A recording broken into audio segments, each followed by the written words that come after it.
తెలంగాణ ఉద్యమ సందర్భంలో నీళ్లు నిధులు నియామకాలంటే నీళ్ళంటేనే రైతులు, నీళ్ళ కోసం కొట్లాడడం అంటేనే రైతుల పొలాల్లోకి మన గోదావరి మన కృష్ణా నది నీళ్లు రైతుల పొలాల్లోకి రావాలని కొట్లాడినటువంటి వ్యక్తులుగా తెలంగాణ రాష్ట్రం ఏర్పడక ముందు 2014 కన్నా ముందు 2013-12 సంవత్సరాలలో దాదాపు 789 మంది రైతులు ఆత్మహత్య చేసుకుంటే తెలంగాణ రాష్ట్రం ఏర్పడంగానే ఆనాడు ఒక త్రిసభ్య కమిటీ వేసుకోవడం జరిగింది.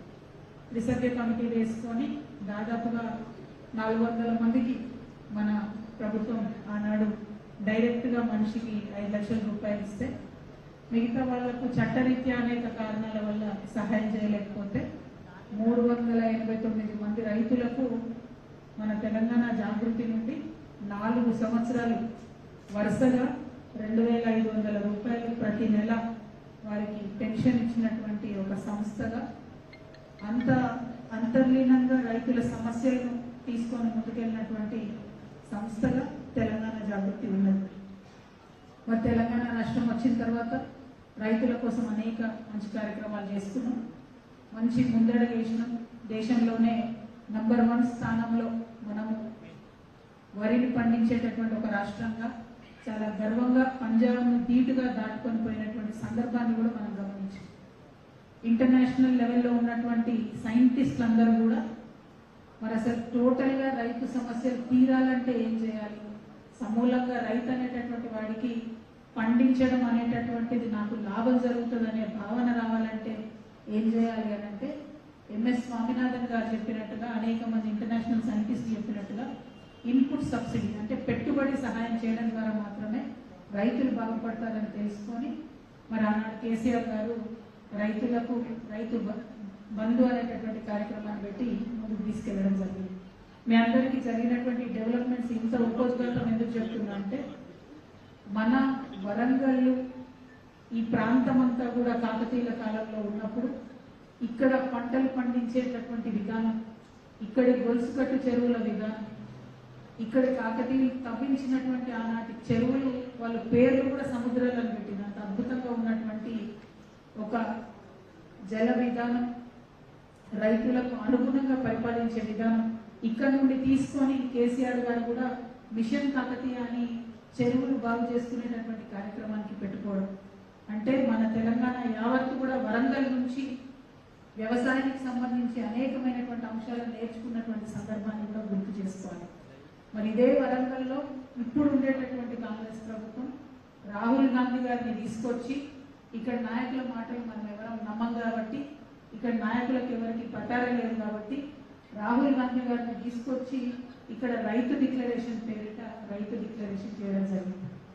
మరి చేసినటువంటి ఆ రైతు డిక్లరేషన్లో ఇవాళ మనం ఒకసారి వెనక్కి తిరిగి చూసుకుంటే ఏమాత్రం కూడా ఫుల్ఫిల్ చేయనటువంటి పరిస్థితి కనబడుతుంది. రైతు డిక్లరేషన్ చేయగానే వరంగల్ రైతన్నలంతా కూడా ఆల్మోస్ట్ 1982 నుండి ఎన్నడూ కాంగ్రెస్కి రానని సీట్లు ఈసారి గెలిపించింది. 12 సీట్లు ఉంటే 10 సీట్లు కాంగ్రెస్ ఎమ్మెల్యేలని గెలిపించి వరంగల్ రైతన్నలందరూ కూడా కాంగ్రెస్ పార్టీని నమ్మి ఓట్లేసి నమ్మినటువంటి రైతులను నిండా ముంచినటువంటి సర్కారు ఇప్పుడు నడుస్తున్నటువంటి కాంగ్రెస్ సర్కార్. ఇవాళ రాహుల్ గాంధీ గారిని మేము ఛాలెంజ్ చేస్తూ ఉన్నాం, రేవంత్ రెడ్డి గారిని మేము అడుగుతా ఉన్నాం. రైతు డిక్లరేషన్ ఏదైతే ఇచ్చిందో ఈ రైతు డిక్లరేషన్ దీంట్లో మొట్టమొదటి అంశం ఏంటి అని అంటే మేము రాగానే ఇగో డిసెంబర్ 9వ తారీఖు నాడు మేము వస్తాం, రాగానే 9వ తారీఖు నాడు మొత్తం మీ రుణమంతా మాఫీ చేస్తాం, మీకు ఇంక కావాలంటే ఇస్తే బ్యాంకులు ఎక్కువ తెచ్చుకోండి రుణం అంటే పాపం చాలా మంది రైతులు, గిరిజన రైతులు, ఎస్సీ రైతులు, దళిత రైతులు అందరూ కూడా పరిగెత్తి వెళ్ళి కుటుంబాలలో ఒకరు కాదు 2, 3, 2 పేర్ల మీద లోన్లు తెచ్చుకున్న పరిస్థితి. తీరా చూస్తే మొన్నటిదాకా సాగదీసి తెలంగాణలో ఉన్న అన్ని దేవుళ్ళ మీద ఒట్టు పెట్టి 50% కూడా రుణమాఫీ చేయనటువంటి పరిస్థితి ఇవాళ కాంగ్రెస్ ప్రభుత్వం తీసుకొచ్చింది. దాంతో నష్టం ఎవరు జరిగింది? అంతకుముందు కాంగ్రెస్ పార్టీ ఇట్లా నమ్మించకపోతే రైతుల్ని కేవలం ఒక ఇంటి పెద్ద మీద 2 లక్షల రూపాయలు రుణం ఉండేది.